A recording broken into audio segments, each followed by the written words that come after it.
All right, so we're going to go ahead and do part 2 of this video. I apologize, this is going to be a little bit different. I had to record it on my phone because the online tool I need to show you on my other computer as we go.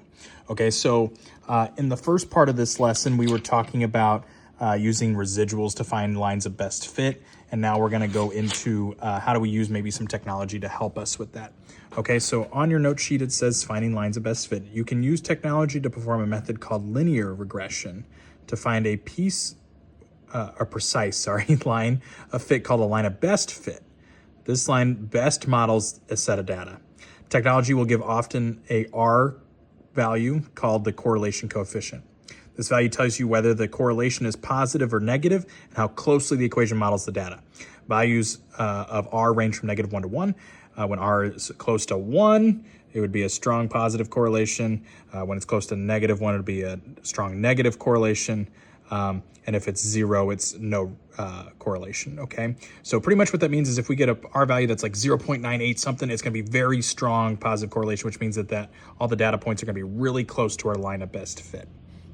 Okay, now if we go ahead and take a look at this first one here, it says this, the table shows the durations X in minutes of several eruptions of the geyser Old Faithful and the times Y in minutes until the next eruption. Okay. First step, use technology to find an equation of line of best fit, identify and interpret the correlation coefficient, and then interpret the slope and y-intercept of the line of best fit. Okay, so what does that mean? Okay, so if you go to Desmos on your computer, so you're just gonna go Desmos calculator, do the graphing one. What you can do on Desmos is you can type in coordinates or an equation in it, it will graph it for you automatically. So part of this is useful. Some of it could probably be not helpful and not useful. So just make sure you're using this usefully. Okay. So what I've done is over here on the left side, if you click this positive or the plus button add item, you can add a table. And what I've done is I've gone ahead and copied that table in right here. Okay. And what it does is it makes this line of best fit. Now, if I'm you, I'm going to practice that. Instead of just going with the video here, I would practice this just to make sure you know how to do it. Okay. Once we've got all of our coordinates in there, we can push this button right here, which says add regression. Okay. And linear regression is the very first option, which is what we want. Okay. And what this does for us here is it goes ahead and tells us what the equation would be for the line of best fit, which is right here. Okay. So if we take a look at this, it tells us that, why won't it stop highlighting? Okay.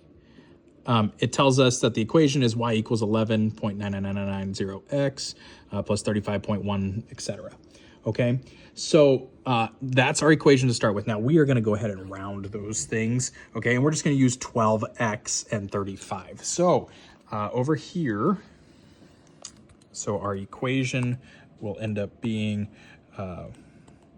y equals 12x plus 35. So that is our equation. That's part A.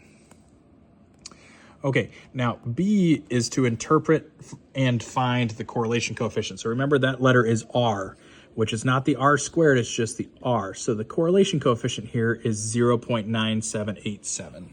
So R equals 0.9787. So what does that mean? That there is a strong positive correlation. Okay, is what that means. Now, if we go ahead and take a look, when we did that line, it actually does make it on the graph. So what that means is, if we zoom here on our points, most of the points are really darn close, guys, to this line, which if you look, they sure are. Okay, so I'm gonna zoom back out. You can also zoom over here. There's zoom buttons.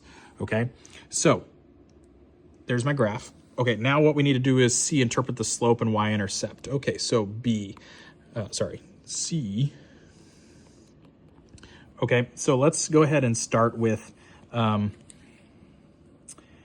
our slope. Okay, so the slope is 12.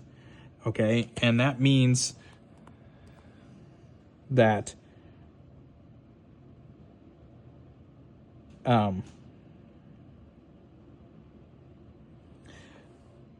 the time that okay, so let's think about this for a second. Okay, so our x values are our duration, so how long it's lasting for, okay? And our y is how much time is needed till the next eruption. So that kind of sort of makes sense that the longer that the eruption is, the longer the duration of the eruption, the longer it takes for the next one to happen. Okay, so what that means is for every 12 minutes, so wait a second, we're going up 12 over 1. Okay, so every it'll last 12 minutes longer for it'll take 12 minutes longer for every minute that Old Faithful erupts. Okay, so what that means is, so if it's going to end up lasting 3 minutes, so the difference between 3 minutes and 4 minutes is that the time between those eruptions will be 12 minutes longer. So it's the in-between time. This is a little bit hard to think about, and to be honest, I don't really like this example, but it's the example the book gives. Okay, so and then the 35, the y-intercept actually in this case has no meaning because time, or that means our x value would be 0. So is there ever a time that an eruption would be 0 minutes long? No. So actually the y-intercept in this one doesn't really matter, which is part of the reason why I don't like this example. But main part is if you can do if you can get the line of best fit using the graph over here, using Desmos, that'd be great. And then making sure that you understand what the R value is. Okay, now main thing with that is if you need some help reviewing that, go up here and look at this chart to help remind you. Okay, now the next part of this is interpolation. Oh my goodness, I can't say that word. Interpolation and extrapolation. Okay, so using a graph or its equation to approximate a value between two known values is called interpolation. Okay, so inter meaning in between. So if I got two coordinates on my graph and I'm trying to find something in between the two of them, that's interpolation. Okay, using a graph or its equation to predict a value outside the range of known values is called extrapolation. Okay, extrapolation. In general, the further removed the values from the known values, the less confidence you can have in the accuracy of the prediction. So we're going to have more accuracy in these and less accuracy in these. Okay, so we're going to do kind of both here.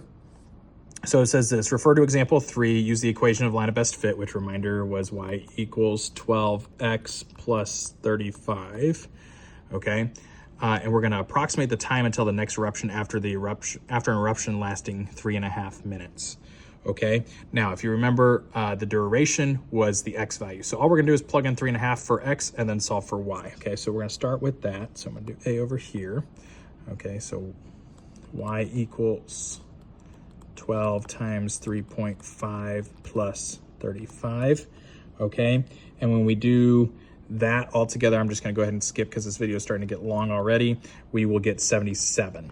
Okay, so it'll take 77 minutes after the eruption lasting 3.5 minutes for the next eruption to happen.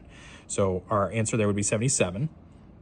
Okay, and that would be interpolation because we've got enough values here that we would be somewhere at the 3.5, which is, if I keep scrolling, this is gonna take forever. Go out. 3.5, remember, would be down here. So that's in between values that we've got going on. Okay, so now the next question is predict the time until the next eruption after an eruption lasting 5 minutes. Okay, the other way that we can do this is we can go ahead and just take a look right at our graph and see 5 minutes would be this line right here. And let's see what our line of best fit has for 5 minutes. Let me zoom back out and looky there. It's at 95. So that would be extrapolation because it's outside the graph. So we could also just use the line of best fit. Now, if you plugged in 95 there, you would end up getting the same, or sorry, if you ended up plugging in 5 minutes and for your X value, you would end up with a number really close to 95. So on this one, it'd be 95 minutes. Okay, so that's how we use it to help us interpolate and extrapolate so the last thing that this goes through, which is kind of a little bit different, is talking about correlation and causation. So when a change in one variable causes a change in another variable, it's called causation. Causation produces a strong correlation between the two variables. The converse is not true. In other words, correlation does not imply causation. Okay, I used to have a college professor that always tell us that correlation is not causation. So don't forget that. Okay, so some of these situations are going to seem a little goofy, but we will get there. So it says, tell whether a correlation is likely in the situation. If so, tell whether if there's a causal relationship. Causal relationship. Explain your reasoning. Okay, so letter A, it says time spent exercising and the number of calories burned. So like this would be our X and this would be our Y. So the question is, as X increases, as the time of spent exercising increases, so as we spend more time exercising, what would happen to the number of calories burned? Well, they would increase as well. So if they both go up and the second one's increasing while this one's increasing, that would be positive correlation. So this is definitely a positive correlation. Now the question is it causal? Meaning, does it actually work that way? Or is it just because of other reasons? No. Well, if you spend more time exercising, you're definitely going to burn more calories. So this is causal. Where'd it go? C-A-A-U-S-A-L. Okay, so this is causal. All right, now taking a look at the next one, it says the number of banks and the population of the city. So if the number of banks increased, would the population of the city increase? Well, if we take a look at probably cities that have more banks will probably have a higher population, right? That would make sense. So we could probably say that there is a positive correlation here. Okay, but the question is the populations of the cities increasing caused by the bank numbers increasing? And there, I think we could all agree that would mean it is not causal, because number of banks in a city would not determine the number of the population of the city. Now, would jobs available or homes available or really those are kind of the two, right? Those might cause the population of a city to increase, but the number of banks would not cause the population to increase, even though we might see a positive correlation here. Okay, and that is it. So kind of a couple different things there, right? So we've got using technology, using our Desmos calculator here to find the line of best fit. Okay, really that's the most important part here, guys, if I'm being honest. Okay, then being able to use our line of best fit to help predict some things. You really don't need to know interpolation, oh my goodness, I don't know why I can't say the word. Extrapolation and interpolation. Okay, you don't really need to know those terms really well, but they're there for you. Okay, but then making sure that you can decide if correlation in these cases would be positive, negative, or no correlation, and then making sure if it's causal or not would be also be an important part. Okay, and that is the rest of this lesson.